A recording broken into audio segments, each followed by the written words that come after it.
नमस्कार साथियों। आज मुंबई शहर में दिल्ली के लोकप्रिय मुख्यमंत्री माननीय श्री अरविंद केजरीवाल जी और पंजाब के लोकप्रिय मुख्यमंत्री माननीय भगवंत मान जी और उनके साथ राज्यसभा में आम आदमी पार्टी के नेता माननीय संजय सिंह जी, साथ में आए हुए उनके पार्टी के राज्यसभा सांसद और युवा नेता माननीय राघव चड्ढा जी और दिल्ली की मंत्री महोदया माननीय आतिशी जी, आज यहाँ मुंबई में राष्ट्रवादी कांग्रेस पार्टी के राष्ट्रीय अध्यक्ष और हमारे नेता आदरणीय शरद पवार जी को और उनके साथ हम सभी उनके सहयोगियों को आज केजरीवाल जी के और मान साहब के नेतृत्व में यहाँ मुलाकात हुई और देश की विभिन्न राजनीतिक गतिविधियों के बारे में चर्चा शीर्ष नेतृत्व ने की और खास करके वर्तमान राजनीतिक परिस्थिति के साथ साथ जो पिछले कुछ दिनों में सुप्रीम कोर्ट के माध्यम से उच्च न्यायालय सर्वोच्च न्यायालय के माध्यम से जो 5 बेंच की खंडपीठ, जो 5 मेंबर कॉन्स्टिट्यूशन बेंच जो पिछले 8 वर्षों से दिल्ली सरकार की याचिका पर गंभीर तरह से सुनवाई के बाद अपने जजमेंट को पिछले कुछ दिनों में उन्होंने जो आप हमारे सबके सामने प्रस्तुत किया, उसमें 5-0 के जजमेंट के साथ उन्होंने दिल्ली सरकार की जो याचिका है उसको मंजूर किया और जो दिल्ली सरकार अपने अधिकार के लिए लड़ रही थी, खास करके जो एडमिनिस्ट्रेशन के जो पूरे मुद्दे होते हैं जिसमें दिल्ली सरकार को स्वायत्ता होनी चाहिए, अधिकार होना चाहिए, क्योंकि दिल्ली एक नेशनल कैपिटल रीजन है मगर वहां की विधानसभा है और वहां की सरकार मुख्यमंत्री महोदय के चुने हुए मुख्यमंत्री महोदय के अधीन काम करती है, तो उनको सारे अधिकार जो मिलने चाहिए एक राज्य सरकार के, खास करके एडमिनिस्ट्रेशन ट्रांसफर पोस्टिंग्स के बारे में वो सुप्रीम कोर्ट ने मंजूर किया। लेकिन उसके पश्चात केंद्र सरकार ने ऑर्डिनेंस लाकर उस सुप्रीम कोर्ट के रूलिंग को एक नए कानून का स्वरूप देने का काम किया और वो ऑर्डिनेंस स्वाभाविक है कि ऑर्डिनेंस तब तक ही लागू रहता है जब तक वो कॉन्स्टिट्यूशनली पार्लियामेंट में, संसद में उसको पारित नहीं किया जाता है। तो आने वाले लोकसभा और राज्यसभा का जब सत्र शुरू होगा तो ये ऑर्डिनेंस भी वहां पर बिल के द्वारा, कानून के द्वारा वहां पर पार्लियामेंट में प्रेषित होगा और लोकसभा और राज्यसभा में दोनों सदनों को फिर से मतदान करने का और बहस और मतदान करने का अधिकार रहेगा। तो इस बारे में भी माननीय मुख्यमंत्री अरविंद केजरीवाल जी ने और साथ साथ मान साहब ने भी पवार साहब से खास करके आगे आने वाले इस विधेयक के बारे में चर्चा की और उन्होंने कहा कि सभी विपक्षी दलों ने इसमें एकजुटता और एकता दिखाकर इस बिल का मुकाबला करना चाहिए। जो सरकार की जो नीति है जिसकी वजह से एक गलत परंपरा की शुरुआत हो रही है, जहां एक चुनी हुई सरकार का अधिकार छीना जा रहा है और जो इनके आने के पूर्व जो सरकार थी जिसको कभी इस तरह का कभी कोई समस्या का सामना नहीं करना पड़ा, लेकिन आज केंद्र और राज्य के बीच में जो संघर्ष की वजह से दिल्ली के प्रशासन पर बहुत उसका विपरीत परिणाम हो रहा है, तो उन्होंने पवार साहब को गुजारिश की एनसीपी के नेता के नाते भी और साथ साथ में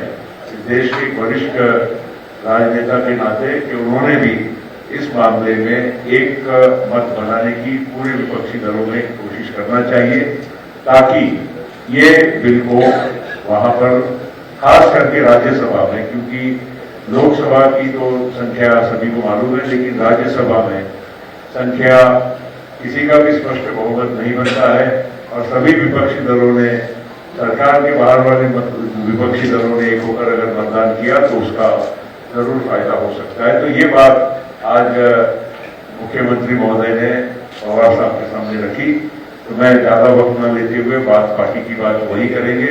मैं पुनश्च राष्ट्रवादी कांग्रेस पार्टी की ओर से, पवार साहब की ओर से मैं अरविंद केजरीवाल जी का, भगवंत मान साहब का और बाकी आए हुए सभी अतिथियों का हार्दिक स्वागत करता हूँ।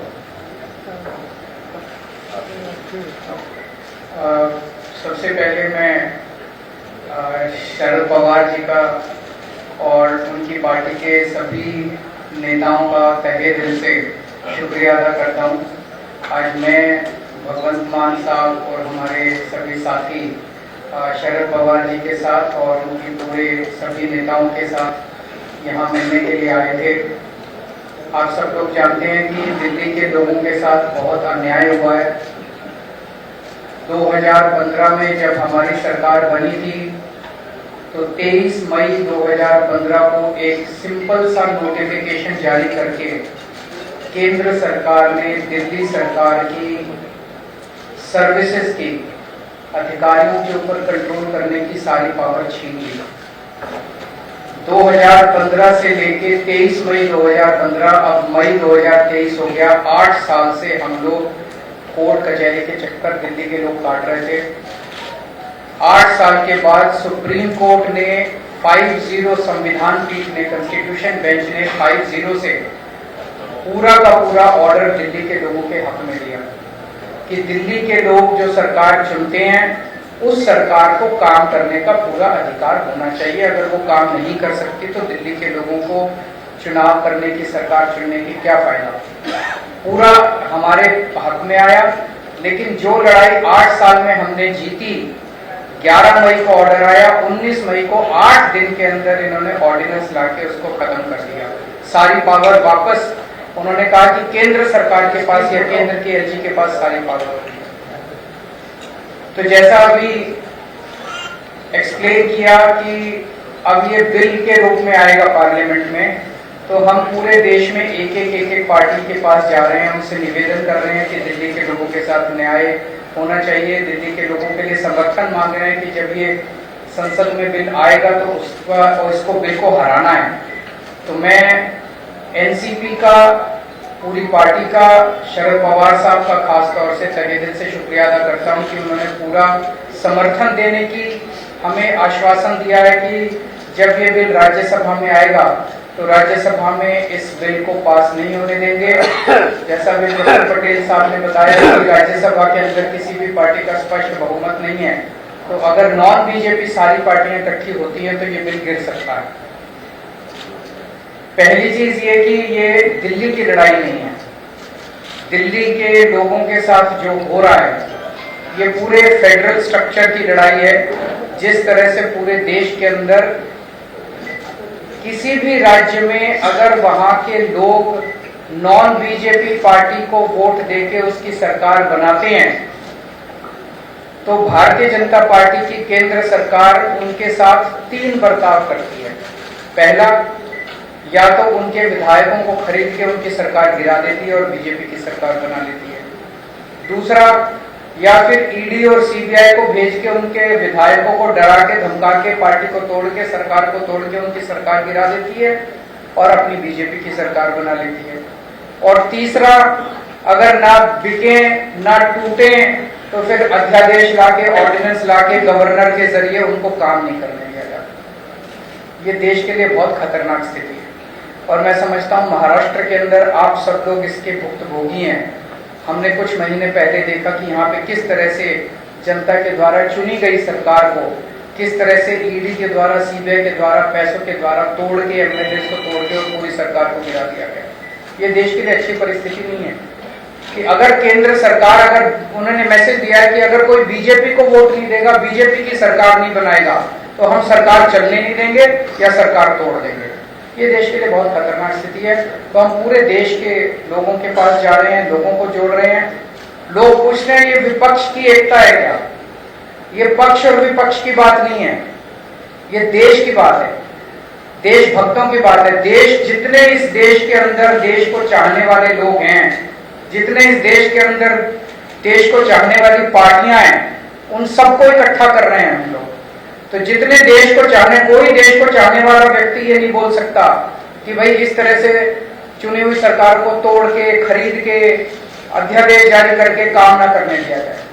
तो मैं फिर से तहे दिल से शुक्रिया अदा करना चाहता हूँ शरद पवार साहब का कि आपने हमें, और शरद पवार साहब देश के, आज मैं समझता हूँ कि he is one of the tallest leaders which the country has. So हम शरद पवार जी से हमने निवेदन किया कि आपका तो सहयोग मिलेगा ही, लेकिन आप सारी पार्टियों से बात करके उनको सबको भी इस बिल के खिलाफ इकट्ठा करेंगे। और मैं समझता हूं कि अगर ये राज्यसभा में बिल गिर जाता है, बीजेपी पास नहीं करवा पाती है, तो ये आप इसको 2024 का सेमीफाइनल मानिएगा। फिर मैसेज ये होगा कि 2024 में मोदी जी की सरकार नहीं आ रही है। बहुत बहुत धन्यवाद, बहुत बहुत शुक्रिया पटेल साहब, हमारी पार्टी के प्रेसिडेंट अरविंद केजरीवाल साहब और एनसीपी के नेता और देश के बड़े नेताओं में जिनका शुमार होता है माननीय शरद पवार जी, इन पार्टी के राज्यसभा के साथी सभी मीडिया वाले साथी। मैंने कुछ ज़्यादा नहीं बोलना, बहुत सीनियर लोग बैठे हैं, इन्होंने बोल दिया है। मैं सिर्फ इतने कहूँगा कि लोकतंत्र को बचाने की लड़ाई है।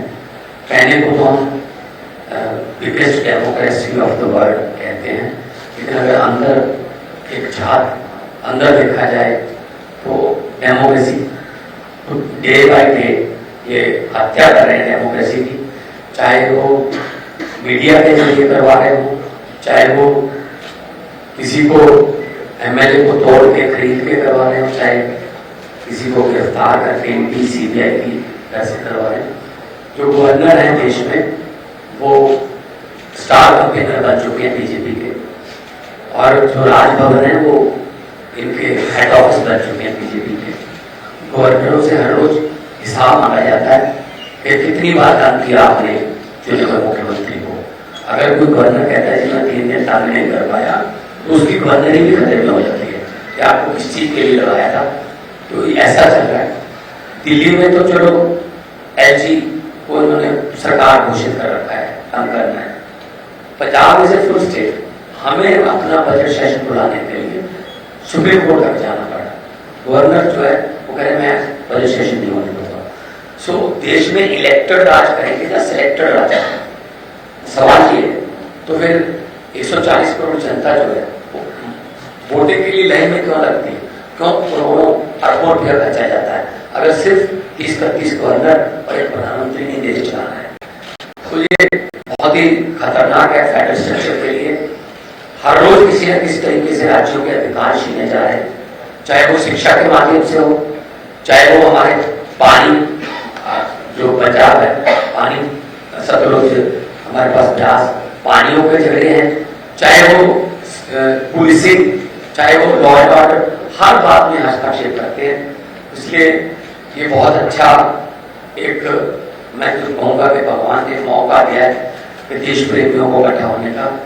और शरद पवार जी के लिए ये कोई मेरे ख्याल में बड़ी बात है, क्योंकि इन्होंने देश पर इतने संकट देखे और उन संकट में से जब निकलना था तो ये उस कमेटी के या उस सलाहकार जो कमेटी बनती थी उसके मेंबर रहे हैं। बहुत बार देश पर इन्होंने संकट देखा और संकट को इन्होंने टाला भी और संकट से बाहर भी निकाला देश को। तो ये भी एक डेमोक्रेटिक संकट आ गया है देश पर। इसीलिए शरद पवार जी के यहाँ पर हम आए हैं कि आप एक बार फिर अपने अनुभव का इस्तेमाल करके और इस देश को बचाइए, इस देश की डेमोक्रेसी को बचाइए, ताकि हम आने वाली पीढ़ियों को ये जवाब दे सकें कि जब डेमोक्रेसी को खत्म किया जा रहा था, तो क्या कर रहे थे? कम से कम हम ये कह सकें कि हम ट्राई कर रहे थे, हम कोशिश कर रहे थे और हम किसी भी माध्यम से उनको रोकना चाह रहे थे। बहुत बहुत धन्यवाद।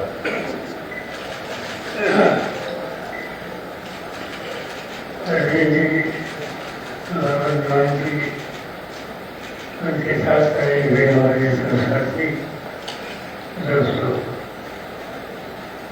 आज की जो प्रेस कॉन्फ्रेंस थी ये बड़ी इम्पोर्टेंट प्रेस कॉन्फ्रेंस थी, क्योंकि प्रेस कॉन्फ्रेंस से पहले हम साथियों के साथ देश के सामने एक समस्या पैदा हुई तो दिल्ली के और पंजाब के मुख्यमंत्री महोदय अच्छी तरह से देखेंगे। इशू दिल्ली का है ऐसे हम मानते नहीं। हम मानते हैं कि ये पार्लियामेंट्री डेमोक्रेसी बचानी है या नहीं, क्योंकि जो आघात हो रहा है दिल्ली में तो पार्लियामेंट्री डेमोक्रेसी सिस्टम का आघात हो रहा है।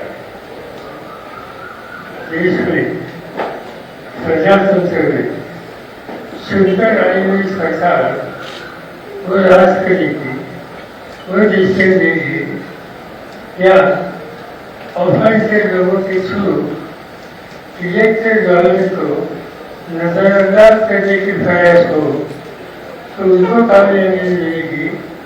ये समस्या आज सबके सामने है और हमें ये लगता है कि ये समय कौन सी पार्टी का आप है यहाँ की नीति क्या है इस पर बहस करने का समय नहीं। ये समय है प्रजातंत्र बचाने और उनकी डेमोक्रेसी बचाने के लिए और आम जनता का वोट देकर अपनी सरकार बनाने का जो अधिकार है, ये आम जनता के वोट देने का अधिकार वो बचाने के लिए आज अजीत जी श्रीमान साहब यहाँ आए हैं इसमें समर्थन मांगने के लिए। और मेरा कहना इतना है, मेरी पार्टी की तरफ से साथियों की तरफ से और मुझे पूरा विश्वास है कि वाराणसी की जनता भी जो अजीत जी ने सुझाव दे दिया इसका समर्थन करेगी। राष्ट्रवादी कांग्रेस पार्टी अपनी तरफ से तो पूरी तरह से मदद करेगी, मगर अभी मैं सोच रहा था कि अभी जी मुझे पार्लियामेंट असेंबली में आकर 56 साल हो गए करती थी और इससे 56 साल का एक फायदा होता है कि देश के कौन से भी राज्य में जाए वहाँ कोई नेता हो, पार्लियामेंट का मेंबर हो, राज्यसभा का मेंबर हो, उनसे कुछ न कुछ व्यक्तिगत रिश्ते कई सालों से पैदा हुए। कई लोगों के साथ मैंने काम किया और इससे सवाल पीढ़ी का या आपका नहीं है, ये सवाल देश में इलेक्टेड गवर्नमेंट को राज कराने का जो अधिकार लोगों ने दिया है, इसमें हमने हो जाए तो उससे बचाने का सवाल है। और इससे मेरी तरफ से हमारे पार्टी के तरफ से आपको साथ मिलेगी, मगर अन्य राज्यों में जहाँ जाकर हम कुछ बातें बता सकते हैं, उनको आपके साथ आने के लिए सुझाव दे सकते हैं कि ये भी जिम्मेदारी कुछ हद तक हम लेंगे और हम आपके साथ करेंगे। आप यहाँ आए, मैं सभी साथियों के साथ उनको धन्यवाद देता हूँ। आप लोगों को कुछ सोचना हो तो आप सोच सकते हैं। सवाल है, बड़ा सवाल ये कि कांग्रेस पार्टी ने अब तक मन इस मुद्दे पर नहीं बनाया है।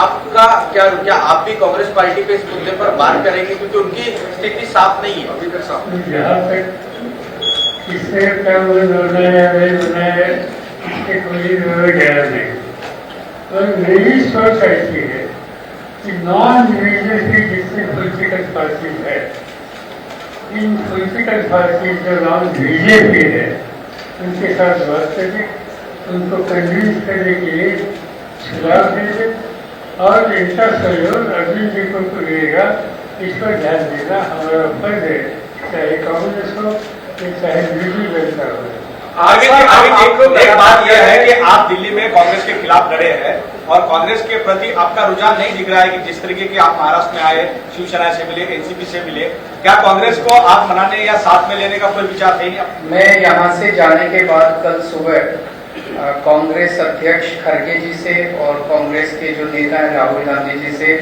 इस मुद्दे पे और ओवरऑल देश के फेडरल स्ट्रक्चर पे जो अटैक हो रहा है उस पर चर्चा करने के लिए कल सुबह उनसे फॉर्मली टाइम मांगूंगा। एक सवाल यह है कि आप लोग लगातार कह रहे हैं कि बीजेपी लोकतंत्र की हत्या कर रही है, लेकिन जिस तरीके से सेंट्रल विस्टा पे अपोजिशन खिलाफ जा रहा है और अब बीजेपी के बड़े नेता और अलग अलग जगहों के सारे मुख्यमंत्री कह रहे हैं कि लोकतंत्र के मंदिर में उसके इनॉग्रेशन में न जाना, यानी अपोजिशन संविधान को नहीं मानता है।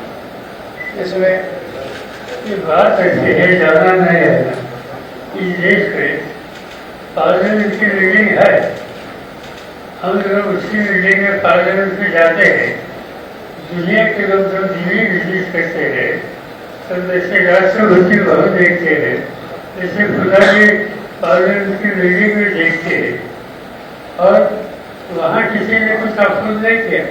और ठीक है, आपसे नया बना है कि बनाने की बात तो हम लोगों को किसी को मालूम नहीं थी कि इसकी आवश्यकता क्या थी, इस पर भी बहस हो सकता है। तो ये इश्यू आज हम यहाँ निकलना नहीं चाहते। पार्लियामेंट में जब मौका मिलेगा तो वहाँ जरूर बात करेंगे। सर, एक सवाल ये है कि जहाँ आप एक लोग साथ आ रहे हैं, वहीं कांग्रेस के जो नेता है मणिकम टेक्नोलॉजी वो ट्वीट करते हैं और कहते हैं कि 24% जो है CAGS के सर्वे में सामने आता है कि प्रधानमंत्री के तौर पर राहुल गांधी जी को प्रोजेक्ट किया जाना चाहिए, कांग्रेस से भी समर्थन मांगते हैं। ऐसे में उसका प्रोजेक्ट करना, उसको आप किस तरह देखते हैं? दोनों से जवाब है। नहीं, अभी से किसी को प्रोजेक्ट करना या नहीं करना इस पर बात नहीं होती है। हम इतना ही सोचते हैं कि भाई इस प्रोसेस ऑफ डायलॉग ये शुरू करना चाहिए। नॉन बीजेपी पार्टी मिलकर इस देश के सामने एक स्टेबल और प्रोग्रेसिव गवर्नमेंट लेने की लिए आज आवश्यकता है। इसमें कुछ प्रोजेक्ट कर सकते हैं तो करने की आवश्यकता है, मगर इस पर न हमने अजीम जी से बात की न कांग्रेस से बात की। जब समय आएगा तो जरूर बात करेंगे कि अगर हम सबके मन में नेशनल इंटरेस्ट ये सबसे ज्यादा प्रायोरिटी है।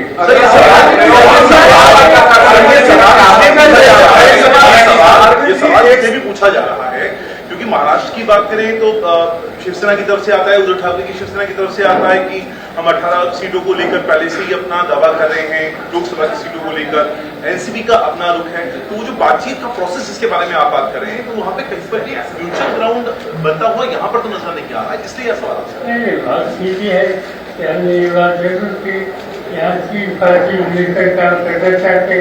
3 पार्टी में 2 साथियों को डिस्कस करो और डिस्कशन की प्रोसेस शुरू करो। अभी तक वो प्रोसेस शुरू नहीं हुई, अगर ये हो जाएगी अब चिंता मत करो, यहाँ से ठीक रास्ता निकलेगा।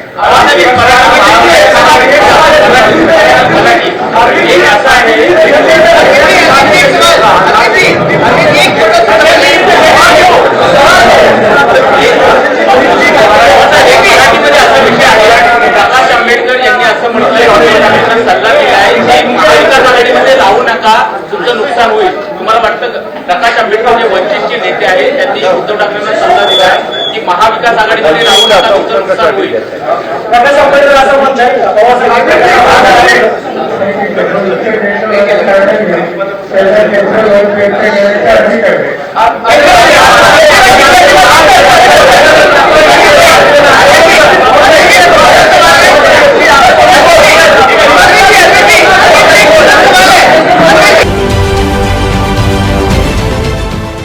देश विदेशातील प्रत्येक घडामोडींचे लाईव्ह अपडेट मिळवण्यासाठी आता साम टीव्हीच्या सर्व सोशल मीडिया प्लॅटफॉर्मला लाईक, फॉलो आणि सबस्क्राइब करा.